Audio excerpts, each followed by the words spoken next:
आपको रिमेम्बर रखना है। तो देखो सबसे इम्पोर्टेंट, देखो आप क्या कर रहे हो अभी, व्हाट यू आर लर्निंग, अब क्या सीख रहे हो, इंग्लिश सीख रहे हो ना। देखो हम इंग्लिश क्यों सीख रहे हैं, हम हिंदी भी सीख सकते हैं, गुजराती भी सीख सकते हैं, और भी कोई लैंग्वेज सीख सकते हैं। इंग्लिश क्यों सीख रहे हैं, लेट मी नो, क्या रीजन है? क्योंकि इंग्लिश एक इंटरनेशनल लैंग्वेज। इंग्लिश कहाँ यूज की जा रही है? इंग्लिश एजुकेशन में यूज की जा रही है। इंग्लिश और कहाँ यूज कर रही है? इंग्लिश बिजनेस में यूज हो रही है। इंग्लिश हर जगह इस्तेमाल हो रही है, ईच एंड एवरी जगह इस्तेमाल हो रही है, ठीक है। जैसे अपनी हिंदी लैंग्वेज है, हमारी नेशनल लैंग्वेज हिंदी है। कहीं भी आप जाते हैं इंडिया के अंदर के हिंदी बात हो जाती है, होती है क्या? हर एक को हिंदी समझ में आती है क्या? नहीं आती है। जैसे कि आप साउथ इंडिया में चले जाओ, तेलंगाना में आप चले जाओ, there people that don't know Hindi नहीं जानते, तो क्या जानते हैं? आप केरल में चले जाओ, दे डोंट नो हिंदी। आप नेपाल में चले जाओ, दे डोंट नो हिंदी। कुछ लोग ये जानते हैं, बाकी कुछ लोग नहीं जानते, लेकिन सब कौन जानते हैं? इंग्लिश। वहाँ पे जो क्या हम नारियल है, नारियल पानी पीते हैं ना, एक तेलंगाना में एक हुआ था एक्चुअली, अपने स्टूडेंट वो तेलंगाना में गए थे, तेलंगाना में बड़ा मंदिर है, वहां पर गए थे। तो वहां पर एक्चुअली वो कुछ उनको फूल हार कुछ चाहिए थी, तो उन्होंने हिंदी भी बोल के देखा, गुजराती बोल के देखा, जितनी लैंग्वेज अप्लाई करके वो सब, लेकिन उन्होंने इंग्लिश अप्लाई नहीं किया, तो कुछ रिप्लाई नहीं आ रहा। तो लास्ट में she reply the English that उनका वर्क वहां पर हैंडल। मतलब आप पूरे इंडिया में भी जाओ, इंडिया के अंदर हिंदी तो बोले जाते हैं, लेकिन 70% ही लोग हिंदी जानते हैं, 30% लोग हिंदी जानते नहीं है। ये होता है इंग्लिश। मतलब इतना क्लियर है कि 100% जगह इंग्लिश चली रही है। अभी कल अपने कुछ स्टूडेंट थे यहाँ से, वो सीखने गए, कहाँ सीखने गए वो गए हैं फॉरेन सीखने के लिए, उनकी लड़की फॉरेन सीखने के लिए गई, वो जॉब के लिए भी वहां पे गए। वो यहाँ से गुजराती से थे, कैसे से? गुजराती से थे। अभी वो वहां पर गए, कहाँ पे? साउथ अफ्रीका में गए। तो उनको कौन सी लैंग्वेज फेस करनी पड़ रही है? ओनली इंग्लिश फेस करनी पड़ रही है।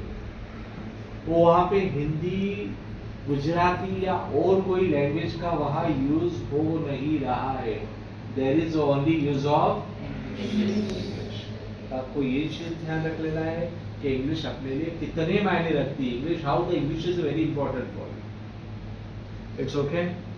अभी ये इंग्लिश देखो, जैसे हिंदी के अंदर हम कितने लोग बोलते हैं सुबह उठ के सुप्रभात, कितने लोग बोलते हैं आपका बहुत बहुत धन्यवाद, कितने लोग बोलते हैं कि मुझे आपसे बात करके बहुत अच्छा लगा, बोलते हो आप?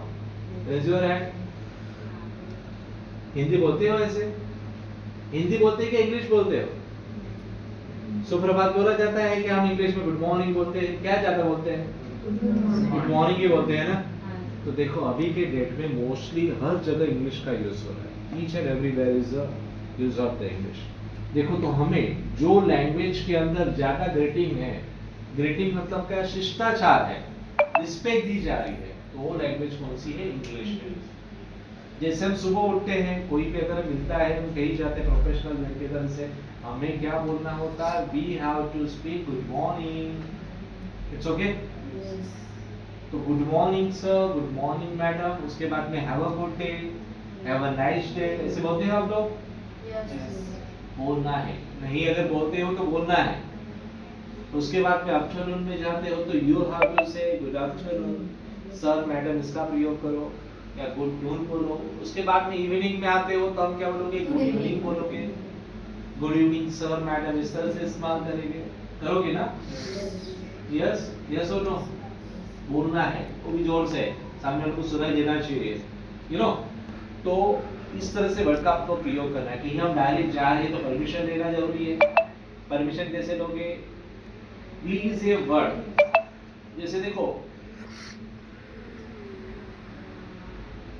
आप टी लेते हो, टी चाय लेते हो ना, चाय लेते हो या दूध लेते हो, उसमें क्या मिल करते हो आप? क्या मिलाते हो? और एक चीज होती है स्वीट के अंदर कॉमन क्या होता है?